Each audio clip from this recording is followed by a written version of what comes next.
Good morning बच्चों। आज हम कंप्यूटर सब्जेक्ट में आपको मैंने फिफ्थ चैप्टर की रीडिंग स्टार्ट कराई हुई थी, है ना। Microsoft power point 2010। उसमें लास्ट वीडियो में मैंने आपको बताया था कि माइक्रोसॉफ्ट पावर पॉइंट क्या होता है। आज हम पढ़ेंगे वर्किंग विद प्रेजेंटेशन। मैंने आपको बताया था ना कि पावर पॉइंट का क्या काम होता है। पावर पॉइंट का काम होता है, यहाँ पे आपको पेज नंबर निकालना है पहले अपनी बुक में 55, यानी फिफ्थ चैप्टर ऑफ कंप्यूटर, ठीक है। और अब हम यहाँ पे ये टॉपिक पढ़ने वाले हैं, वर्किंग विद प्रेजेंटेशन।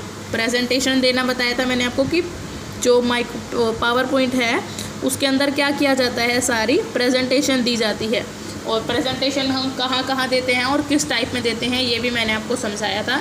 तो अब हम देखेंगे कि प्रेजेंटेशन के साथ हम काम कैसे करेंगे, ठीक है। प्रेजेंटेशन क्या होती है। प्रेजेंटेशन मैंने ये भी मैं आपको बता चुकी हूँ कि प्रेजेंटेशन हम कहाँ देते हैं, इन स्लाइड्स के ऊपर देते हैं। ये जो स्लाइड है, ये स्लाइड को ही यहाँ पे छोटा करके दिखाया हुआ है बस। यानी अगर आपने नीचे भी कोई स्लाइड दी है हुई है तो यहाँ पे एक और बॉक्स से वो स्लाइड वाइट में एक और जो है स्लाइड आपकी शो हो जाएगी, ठीक है। तो यहाँ पे जितनी भी आप स्लाइड ओपन करते हो, जैसे आपने और भी स्लाइड ओपन की है तो वो भी स्लाइड यहाँ हो जाएगी, यानी ये सेकंड हो गई, उसके बाद ये थर्ड हो गई। जैसे 1 नंबर लिख रहे हैं ना, तो ऐसे फर्स्ट सेकंड थर्ड, और जितनी भी स्लाइड बनाई हैं वो सारी स्लाइड यहाँ पे ओपन हो जाएंगी। तो वो एस टाइप में अरेंज हुई रहती हैं। उसके बाद when we start with a new presentation in PowerPoint, a blank slide is added by default in our presentation and later on we can add more slides to it as needed। यहाँ पे जैसे आपको पता है कि paint जो होता है, पेंट कैसे चलाते हैं हम, आता है ना आप सबको पेंट चलाना। वर्ड भी आप सबको चलाना आता है, हम वो पहले क्लासों में भी सीख चुके हैं, इस क्लास में भी हमने सीखा था। तो जैसे वर्ड हम ओपन करते हैं ना, माइक्रोसॉफ्ट वर्ड, उसमें अपने आप ब्लैंक शीट आ जाती है। तो ऐसे ही प्रेजेंटेशन के अंदर एक ब्लैंक शीट अपने आप ही ओपन हो जाती है, ठीक है। ये दिख रही है ना आपको, न्यू ब्लैंक शीट। तो यहाँ पे ब्लैंक प्रेजेंटेशन आपको एक ओपन होती है। अगर आपने और लेनी है, उसके अंदर और पेज ओपन करने हैं, तो जितने भी पेज आप ओपन करना चाहते हो वो सब पेज आपके ओपन बाद में कर सकते हो। यहाँ पे एक प्रेजेंटेशन बनाने के बाद या फिर और भी प्रेजेंटेशन आप देना चाहते हो तो आप बाद में ले सकते हो, ठीक है।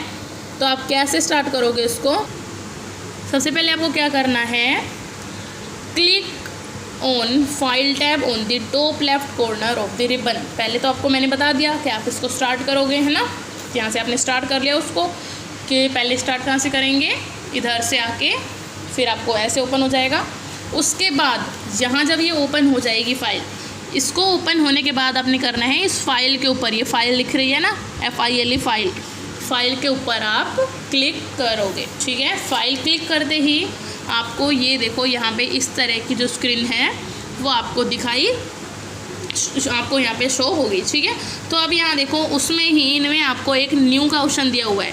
यहाँ पे फाइल पे जाके आपको ये न्यू दिया हुआ है ना, ये दिया हुआ है न्यू, दिख रहा है आप सबको। तो यहाँ से न्यू ऑप्शन पे क्लिक करना है।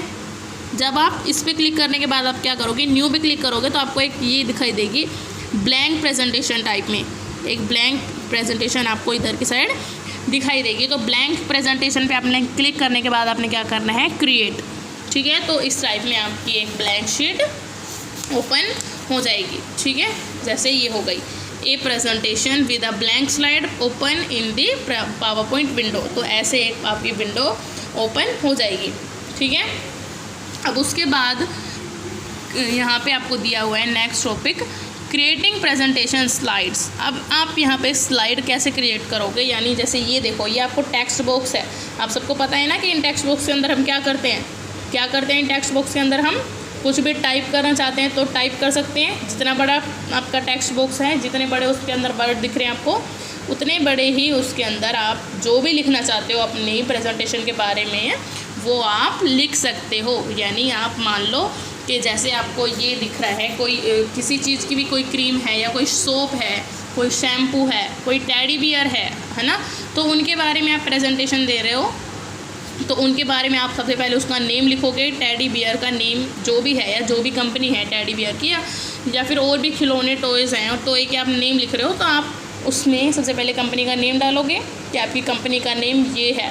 फिर आप उसके बारे में जो आपका टॉय है उस टॉय के बारे में आप लिखोगे कि मैंने एक एस टाइप का टॉय बनाया है, या एक कार बनाई है, रेसिंग कार बनाई है, या एक रेसिंग बाइक बनाई है, रिमोट कंट्रोल कार बनाई है, तो उसके बारे में आप यहाँ लिखोगे। फिर उसके बारे में आपको उसका कलर, नेम, कलर लिखना है, उसका कलर कैसा है, साइज़ कितना बड़ा है, बच्चों को अट्रैक्ट कैसे करेगा आपको उसके बारे में बताना है, ठीक है। तो ऐसे टाइप में एक प्रेजेंटेशन बनाई जाती है। तो कैसे हम स्लाइड्स को क्रिएट करेंगे, सबसे पहले आपको ये पता हो गया, चल गया कि एक ब्लैंक शीट हम कैसे ऐड करते हैं। तो आपने सबसे पहले क्या करना है, इसके अंदर जो ये आपको टेक्स्ट दिखाई दे रहा है इसके अंदर आपने क्लिक करना है, ठीक है। फिर कर्सर आपका आ जाएगा, जैसे ये दिख रहा है ना आपको एक कर्सर, ये है कर्सर, ठीक है। बीच में आपको एक कर्सर साइड में दिखाई देने लग जाएगा, ठीक है। अब उसके बाद आप क्या करोगे, ऐड सुटेबल टाइटल, जो भी आप टाइटल डालना चाहते हो, जैसे आपने जो भी डाला है, यहाँ पे इन्होंने माइक्रोसॉफ्ट डाल दिया, तो आप जो भी डालना चाहते हो, ठीक है। जैसे आपने बनाई है रिमोट कंट्रोल कार, आपने डाला यहाँ पे रिमोट कंट्रोल कार आपने डाल दिया, ठीक है। उसके बाद फॉर एडिंग सब टाइटल, अब देखो ये तो हो गया रिमोट कंट्रोल कार।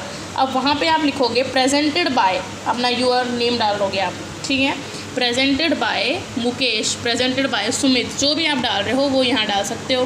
यानी जितने टेक्स्ट बॉक्स हैं, ये 2 टेक्स्ट बॉक्स है ना, फर्स्ट वाला ऊपर है, सेकंड वाला नीचे है, तो इनमें हम 2 तरह के टेक्स्ट लिख सकते हैं। यानी अब ये इसका मतलब ये नहीं है कि अगर एक टेक्स्ट है तो आप एक ही वर्ड लिखोगे, नहीं, कितने भी वर्ड्स आप इसके अंदर लिख सकते हो। आप पूरा एक पैराग्राफ चाहो तो आप पूरा एक पैराग्राफ इसके अंदर लिख सकते हो, ठीक है। इसके अंदर भी यही सेम कंडीशन है।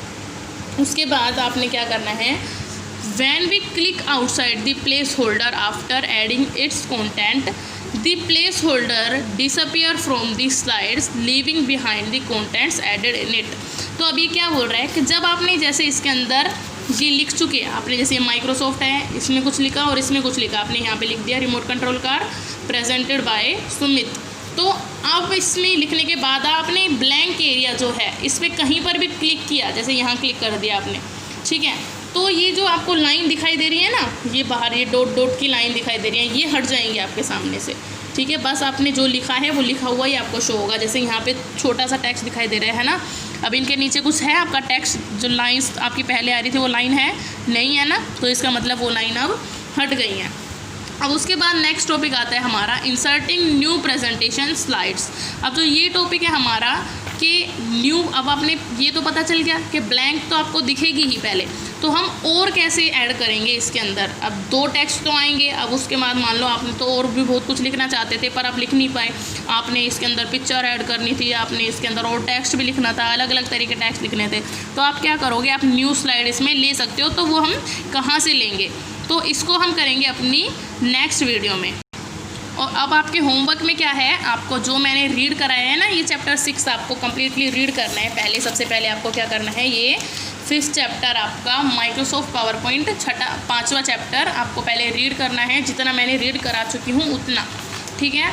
उसके बाद अपने होमवर्क में मैंने कल, आपको याद होगा, मैंने आपको एक ये वर्कशीट कराई थी, वर्कशीट 1 कराई थी ना, तो वर्कशीट 1 में आपको मैंने A, B सेक्शन करा दिए थे, और कल मैंने होमवर्क में आपको दिया था C सेक्शन कि आपको पढ़ना है बस, जो कि बस आपके 1st से लेके 3rd चैप्टर तक के ही थे। आज मैं आपको होमवर्क में देने वाली हूँ ये D सेक्शन के 2 क्वेश्चन और, ठीक है। आपने खुद ही करने हैं, मैम आपको नहीं कराएगी, क्योंकि मैम ने आपको पहले ये सारे क्वेश्चन करा चुकी है मैम, और आपको मैम ने लर्न करने के लिए भी दिए थे, ठीक है। तो अब यहाँ पे मैं आपको पहला और दूसरा, यानी what are the 2 types of computer memory, computer memory पढ़ाई थी ना मैंने आपको, कौन कौन सी होती हैं बता देती हूँ मैं आपको, और आप लिख लेना खुद, ठीक है। प्राइमरी एंड सेकेंडरी मेमोरी कौन सी होती हैं, प्राइमरी मेमोरी और सेकेंडरी मेमोरी। मैंने आपको क्वेश्चन कराया था, आपको 1st, 2nd, 3rd उनके क्वेश्चन आंसर देखने हैं, आपको चीटिंग करके नहीं लिखना, लर्न करना है, फिर आप लिखोगे। और second question, what is the use of screen saver feature, screen saver feature भी मैंने आपको कराया था ना, उसके बारे में भी आपको यहाँ पर लिखना है। ये दोनों क्वेश्चन का आज का आपका होमवर्क है, जो आपको लिखने का है, आपको नोटबुक में लिखना है, और यहाँ पर आपने लिखना है। जिनके पास बुक नहीं है वो नोटबुक में लिखेंगे, और जिनके पास बुक है वो यहीं पर लिख सकते हैं, ठीक है।